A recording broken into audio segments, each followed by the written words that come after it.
Hi, it's Dwyer, Gamblers Advisory.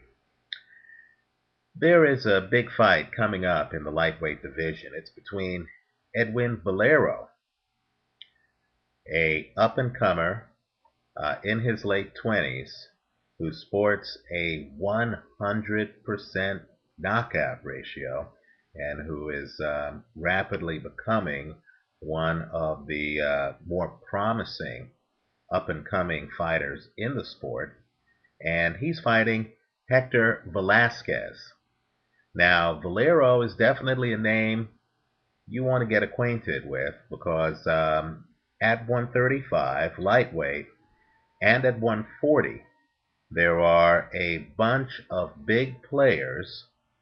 Both of the divisions are somewhat unsettled, and some of the bigger names at 140, Juan Manuel Marquez, Ricky Hatton, are now over 30.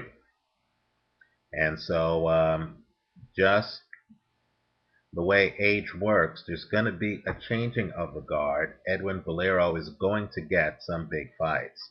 Now, when I say 100% knockout ratio, what that means is in 25 fights, Edwin Valero has knocked out 25 opponents. Many people are waiting for him to be meaningfully tested, and several commentators are looking at this fight against Hector Velazquez as that test. Now, one of the very best websites for boxing online, where you can look up records and you can also see what the fighters did before the fight, what they did in their last six before the fight, is boxrec.com. That's BOXREC.com. They actually rate upcoming fights, and they've given this fight, surprisingly, 3 stars out of 5.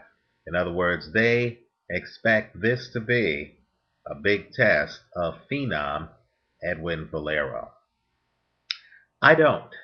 My recommendation in this fight is that you take Valero. In fact, I'll go further. I believe Valero, like his first 25 fights, wins this fight by knockout.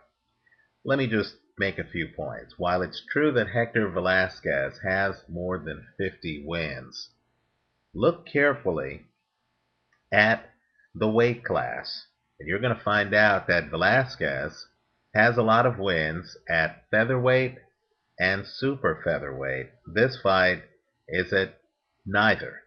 It's at lightweight. Valero has power at lightweight.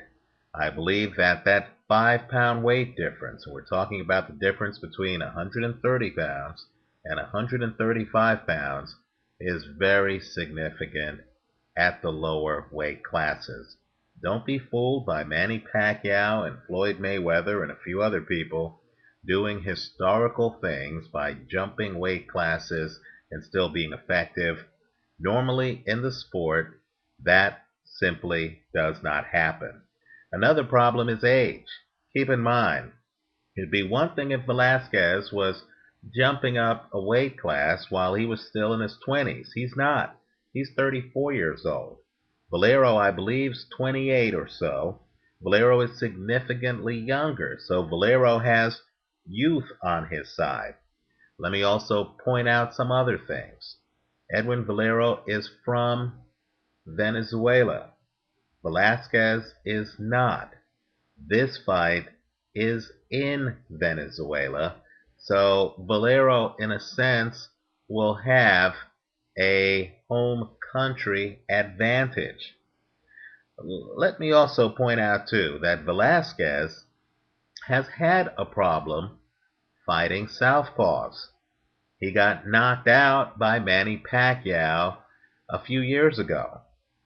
Well, Edwin Valero is a southpaw. So I believe that the weight, the fact that Valero's a southpaw, the location of the fight, the fact that there's a lot of money to be made at 135 and 140 and Valero's name is in the mix, I don't think his promoter would risk putting Valero in with a fighter who has a realistic chance of beating him, I believe all point to Valero as winning this fight. And here's the kicker. In his last 3 fights, Velazquez has actually lost 2 of them. And so Velazquez isn't peaking. He is retreating. I actually like Valero. I think he's going to be heavy-handed. I think he's going to track down Hector Velazquez, who has already been stopped 5 times in his career. I believe Edwin Valero is going to make it number 6. I like Edwin Valero in this fight. If you're a more cautious bettor, then you might just want to take Valero to win. You'll get watered down odds. But if you're a high risk bettor, my recommendation is not just Valero to win, but Valero to win by knockout. Let me know your thoughts. Leave them for me here on YouTube. And of course, leave them for me on gamblersadvisory.com as well as predictboxing.blogspot.com. And as I always say, if I'm wrong, punish me in the ratings here on YouTube. But if I'm right, give me 5 stars. Thanks for watching.